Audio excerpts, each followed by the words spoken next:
Hello all, welcome back. This is Crooked Leg or Dawson here in the Kansas City War Room, and we are looking at turn 1.4, I think it's 1.4, 1.5 for the Ottomans.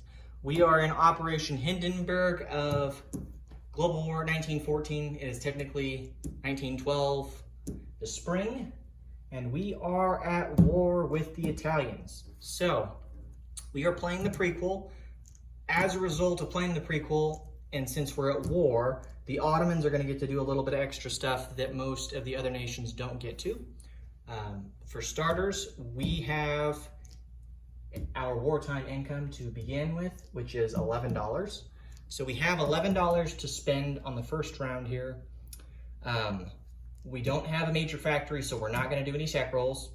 We're not going to spend any income this round for diplomacy. We're going to strictly focus on trying to hold on to what we've got here. So we have $11 to spend. We're going to spend $5 and upgrade the major, or the medium factory in Constantinople to a major. That will use one of the manpower there. And then we're going to build 2 colonial infantry, and we're going to do a militia upgrade. Now, you'll probably notice at some point we have switched our position on chips for colonials. Militia are still yellow, but due to the rules differences between militia and colonials, we're using black for our colonials, and then for specialty or specialized units for different nations that are really special, we'll just use pink, or it's like a light pink purple as a result. So anyways, so let's go ahead and get into our non-combat moves. We aren't going to have any combat. So, let's see. We have over here on the Balkan sheet, our ships are technically here in M7 hiding in port. And we have a destroyer also that was over here in M9. And I'll say that it's in port too, just to quell any concern if there was before. So that is where we're at with the ships. Since we are at war, we are able to move units around, and we're not limited by purchase constraints in terms of placement of units. But what we're going to end up doing here is we're going to move all three, well, not all three. We're going to move the pre-dreadnought and the transport. And the transport's going to load up 2 infantry. And we're going to go 1 to M7, 2 to M9, and drop those 2 infantry in Syria. You can see that okay. The transport's going to go import along with the torpedo, or not the torpedo boat destroyer. Torpedo boat destroyer is already there. So we're going to have the pre-dreadnought, torpedo boat destroyer, and the transport all import in Syria. Again, we dropped 2 infantry there. The coastal sub that is in port at Constantinople is going to come out, and it's going to go 1 to M8 and hang out there. Okay. Then, since these are all militia that start throughout the Middle East, we can't move them. If they were colonials, we could, but since they're militia, they're stuck in their individual countries, and home country for the Ottomans is only the Turkish Peninsula and Thrace. So, we're going to move 1 infantry from eastern Anatolia, and it is going to rail. Did I do that? Yeah, it is going to rail to Palestine. The infantry in Syria is going to walk to Palestine. And then the infantry from Anatolia, you can see that okay, is going to walk down to Syria.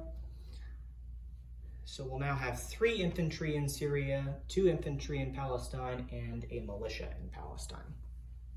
So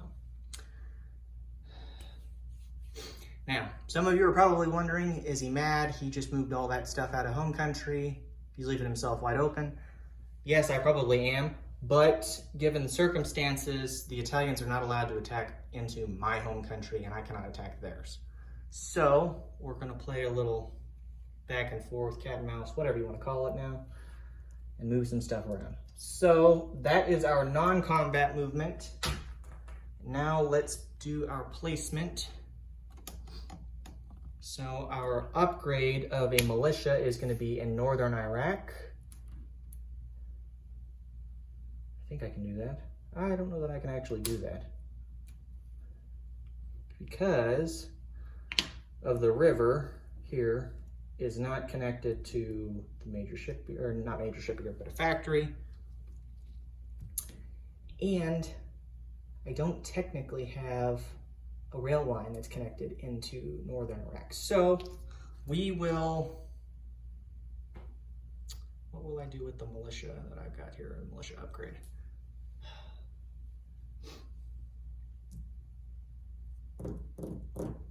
Decisions. Well, you know what? We will instead lend-lease that upgrade if we're able to. I believe I can lend-lease it from Constantinople through the Straits of Gibraltar and to the Mexicans, because there's a supply path and we're not at war with the British or considered an enemy nation at this point. So that's what we'll do. So the upgrade that we have is going to go to the Mexicans instead. So we have these two guys that we'll still place along with our factory. So we will put a colonial in Syria, and we'll put a colonial in Palestine. And then our major factory is now in Constantinople. So, okay. So we'll still have $11 to spend on the next round. Actually, that goes down to 10 because we lost Cyrenaica. So the Ottomans are back down to 10, which is their normal wartime income. So we have that. I imagine that the upgrade for the Mexicans is going to go to Mexico City. You can land in the minor port in eastern Mexico and then come on in there and upgrade that guy. If I'm not able to do that, just let me know. Had to kind of make that last minute decision there. Couldn't read on it. So, disposition of forces. We have a mountain infantry and an artillery in Constantinople. We have nothing else in Anatolia or eastern Anatolia. The only other three changes or four changes we have is we have coastal sub and M8. The rest of our ships, which is a torpedo boat destroyer, a pre-dreadnought, and a transport or import at Syria. Syria has a colonial infantry and 3 regular infantry. And then Palestine has 2 infantry, a colonial infantry, and a militia. So those all are our total changes. Again, we'll have $10 of income, and I believe we'll go ahead and turn it over now to the Russians and see what the Russians have in store for us. So thank you all for tuning in. Catch you next time.